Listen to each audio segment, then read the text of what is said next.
today, once again, it is freezing cold and I'm hiding by here. And I figured I was gonna make some birdhouses today, and I found what I think is a really simple way to do it and the quickest way for me to do it. So I figured I'd share it with you. Maybe you wanna build some birdhouses. A lot of times I'll get my daughter down here and get her to help me, and she enjoys it. So I figured I'd share it with you. Hope you like it. Please subscribe, and let's get going. First thing, this is what I'm using today is white pine that I sawed myself. So the dimensions are 6 inches by 1 inch. And it's gonna change a little bit if you do store-bought wood, but I'll show you how to make the changes, and it's not very hard. And this is all stuff, again, I sawed myself, and it's got some knots in there. This is just all white pine. And I like to cut all these out. I mean, if you're doing like the top or something like that, you could leave it. But a lot of times, once this really dries out, this is still a little green, these will crack and kind of bow, and it makes it really hard to nail together. So throw it in the scrap pile. We're gonna start out, this one's gonna be the top. So I've got my DeWalt miter saw set on 30 degrees. And for this one, loosen this and rotate it over to 30 degrees. I'm gonna go ahead, chop this end off, make it nice and square at a 30-degree angle. All right, so I got that cut, flipped it over, marked from the long side 10 inches. Saw's still on 30 degrees. We're gonna cut it.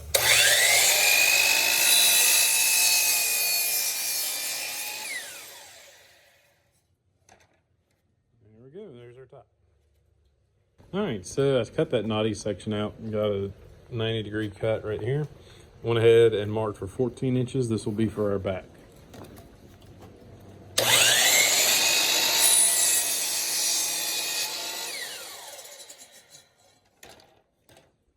we go. And now I'm going to start working on the sides. I've got square cut marked out 9.5 inches. The saw is set on 30 degrees. And I've got the blade where it's going to catch just right there at the corner at 9.5 inches.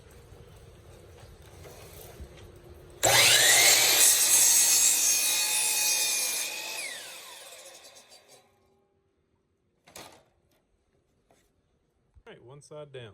So now I'm going to measure 9.5 inches, make a mark, and cut straight.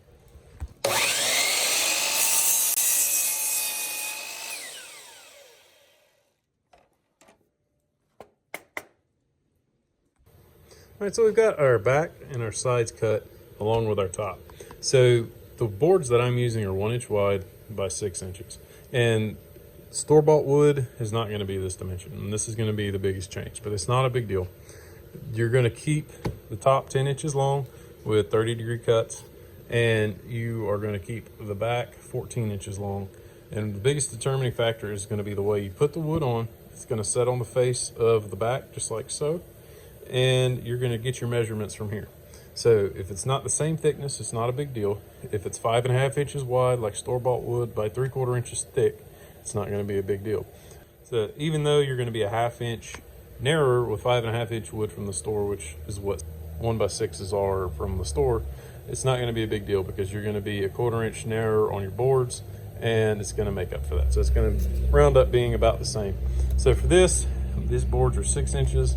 And they're actually just, they're right on 1 inch.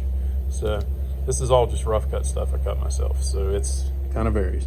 So the biggest thing you're going to want to do is you're going to want to cut it this way first. Cut the back, cut the sides, set it up like so. And you're going to you can take your top right here and you're going to set it on the bottom like this to get your bottom measurement. And there we go.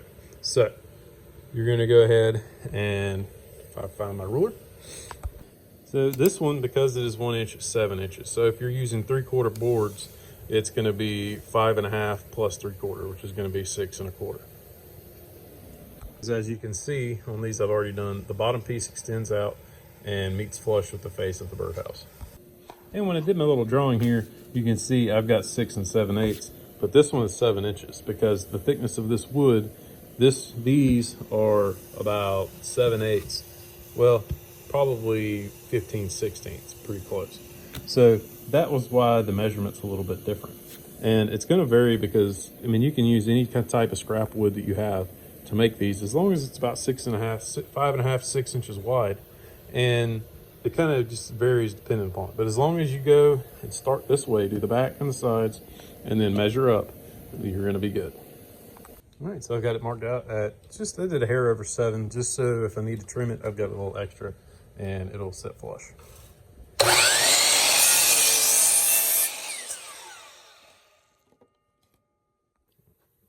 All right, so that's looking pretty good. So we've got a nice flush edge. And if you really want to make it easy, a lot of them, I've made this about 1 inch longer and it leaves a little ledge down here. It just always depends on how you want to do it. All right, so now we've got the sides, the back, and the bottom. I'm gonna just measure just because this wood's a touch difference on the thickness. So I'm gonna go from the bottom right here all the way down, and we're right at just about 6 1/16, just like it shows on the drawing. So that worked out pretty good. And again, if your boards are thicker, this won't really change, but it's good to measure as you go and just kind of make sure everything's going together right. Measure twice, cut once. All right, so I went ahead and rotated my saw to 30 degrees and cut my 30-degree angle like so. Now I'm gonna flip the board over. So I'm measuring off of the long side, and I'm gonna cut square at 90 degrees every way and 6 1/16.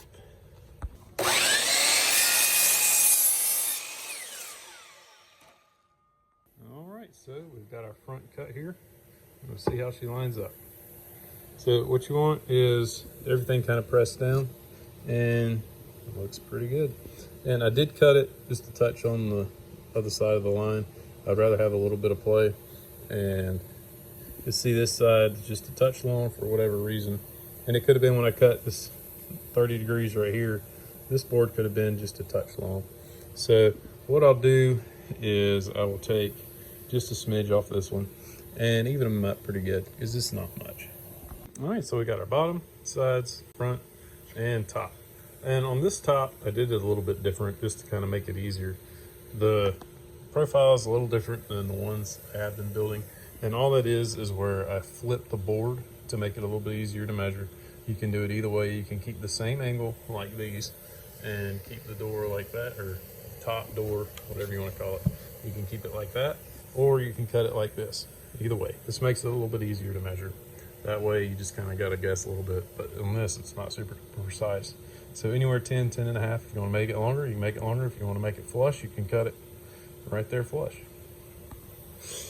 Right, so I've got my little Harbor Freight brad nailer, 18 gauge galvanized nail. And you need galvanized for this, because if you don't, it will just rust out in a couple of years. So got these loaded in, and I'm going to start just like so. I'm going to take the bottom off, take the top off, set it aside, and I'm going to start on the front right here, line everything up the best I can, and start nailing it together.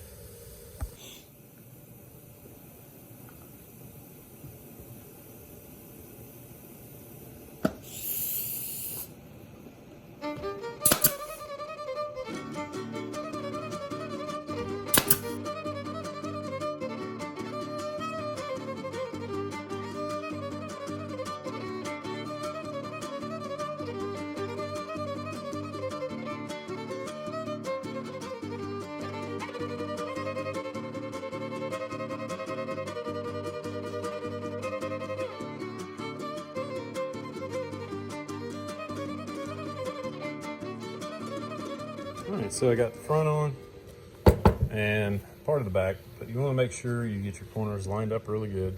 And sometimes, and I did it myself, sometimes your nails come out. Not a big deal, not the end of the world. So I go through and nail these pretty good. I want them to last, I don't want them to fall apart. So I try to nail quite a bit.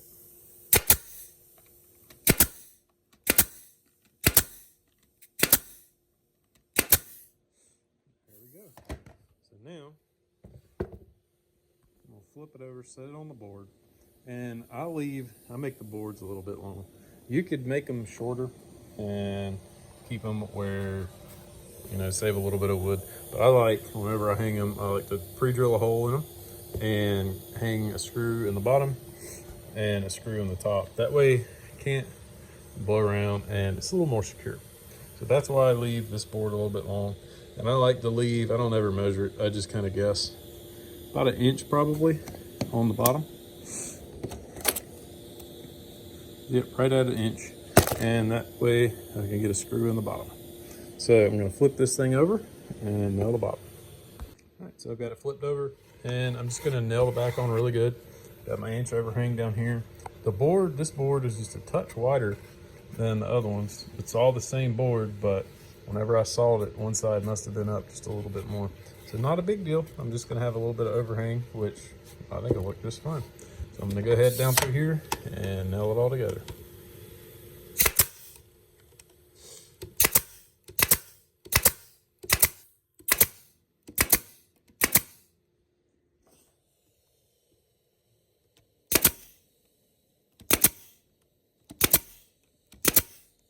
So sometimes it just happens. It's not the end of the world. Your nails go through. Sometimes they'll follow the wood grain. Sometimes you just are stupid to put it on the wrong angle. So just take a little hammer, bend them back and forth. Or you can take pliers, but just bend them back and forth a couple times.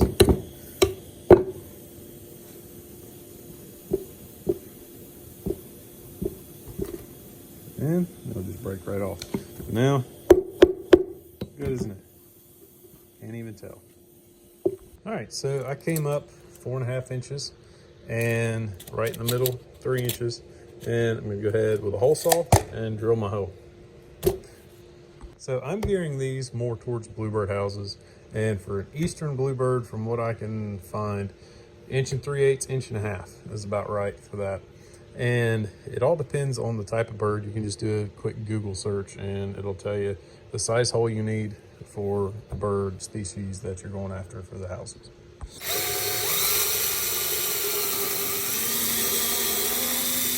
So whenever you're drilling with a hole saw, you may know this, you may not. A lot of times when you're drilling, the teeth get boogered up and packed with sawdust. So just stop, clean it out, go back at it.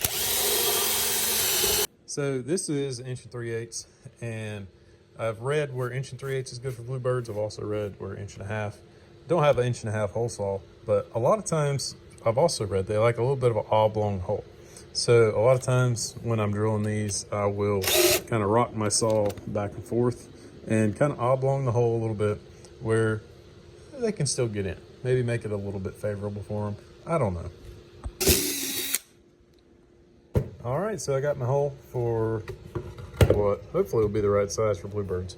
And we'll just kind of see. If not, you can always go back, keep an eye on them once you get them put up and the bluebirds don't go in it. You can always kind of change the hole. But from what I've read, 1.5 inches, 1 3/8 and touch oblong seems to be the preferred, but we'll see how it goes. So also what I've read is you don't want a peg. A lot of birdhouses have a little peg for looks, but that helps. Starling, I can't remember what it is that competes with bluebirds. I'll look it up and see. But something competes with bluebirds for the houses. And if you put a peg here, it makes them a lot easier to get in the hole. Bluebirds, from what I understand, don't need a peg to get in the hole and helps other bird species from getting into boxes. But that's just if you're gearing towards bluebirds. You can also put a little peg here. I've done a couple that way. It just kind of looks good. So now all that's done, all we've got left is the top. And the way these work is I'm going to put a hinge right here so you can open the top up and clean the nest out. So I've got my hinges, and these aren't cheap anymore. They've got pretty high, but I like to use the solid brass ones. That way they'll last a really long time and stay nice and pretty. So these, since I'm using pine, they're going to be painted because I'm going to let these dry. The wood's still just a touch green. I'm going to let them dry and paint them. I may end up taking these back off when I paint them. We'll see. But what I like to use is solid brass. All right, so I measured it up, got it centered, and I'm going to use a drill bit just a little bit smaller than the screws. And I like to start the one on the back first. Drill a little pilot hole. And now I'm going to put the screw in.